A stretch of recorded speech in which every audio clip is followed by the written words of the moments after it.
Hussain Hussain Hussain Hussain Hussain. 3 Muharramul Haram programme security इंतजामात Toba police district police officer Toba Tek Singh Syed Karar Hussain के हुक्म पर मुहर्रमुल हराम के मौका पर फुल प्रूफ सिक्योरिटी इंतजामात किए गए। 3 मुहर्रमुल हराम जिला भर में 3 मुहर्रमुल हराम को कुल 2 जुलूस और 63 मजालिस होंगी। तमाम जुलूस कैटेगरी सी, जबकि मजालिस में 5 मजालिस कैटेगरी बी और 58 मजालिस कैटेगरी सी की हैं। सर्कल टोबा में 3 मुहर्रमुल हराम को 14 मजालिस होंगे, जिनमें थाना सिटी टोबा में 5 मजालिस होंगी, इलाका थाना सदर टोबा में 2 मजालिस होंगी, थाना रजाना में 4 मजालिस और चटियाना में 3 मजालिस होंगी। सर्कल कमालिया में 2 जुलूस और 15 मजालिस होंगी, इलाका थाना सिटी कमालिया में 2 जुलूस और 6 मजालिस होंगी, 5 मजालिस सदर कमालिया और 4 मजालिस थाना भूसी में होंगी। सर्कल पीर महल में 13 मजालिस कायम की जाएंगी, जिनमें से 3 मजालिस थाना पीर महल और 10 मजालिस थाना अरूती में होंगी।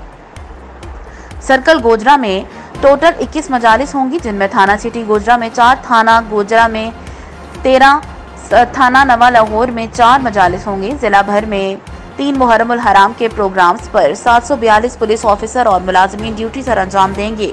जुलूस मजालिस के इर्द गिर्द एरियाज में एलीट फोर्स और डॉल्फिन पुलिस गश्त को न रहेंगी। इसके अलावा 470 वॉलंटियर्स भी ड्यूटी पर मामूर होंगे। जुलूस मजालिस में औरतों की शिरकत के बायस लेडी पुलिस की ड्यूटी भी लगाई गई है। किसी भी हंगामी सूरत हाल से निपटने के लिए रिजर्व ड्यूटी भी लगाई गई है। जुलूसों के रास्तों के इर्द गिर्द की गलियों को खारदार तारों से मुकम्मल तौर पर बंद किया जाएगा। इसके साथ साथ जुलूस के रूट पर छत ड्यूटी भी लगाई गई है। शराका की मेटल डिटेक्टर और वॉक थ्रू गेट से सर्च की जाएगी। डीपीओ टोबा ने कहा कि दौरान प्रोग्राम किसी भी इशू को मौका पर हल करने के लिए अमन कमेटी के मेंबरान भी हमरा होंगे। लगाई गई ड्यूटी का मकसद अमन और अमान का क़याम और अवाम की जानो माल का तहफ़्फ़ुज़ है। डीपीओ सैयद करार हुसैन डीपीओ सैयद ने तमाम सर्कल अफसरान और एसएचओज़ को ड्यूटी को बार बार चेक करने और लगाई गई ड्यूटी पर मुलाजिमीन को ड्यूटी बारे ब्रीफ करने का हुक्म दिया है।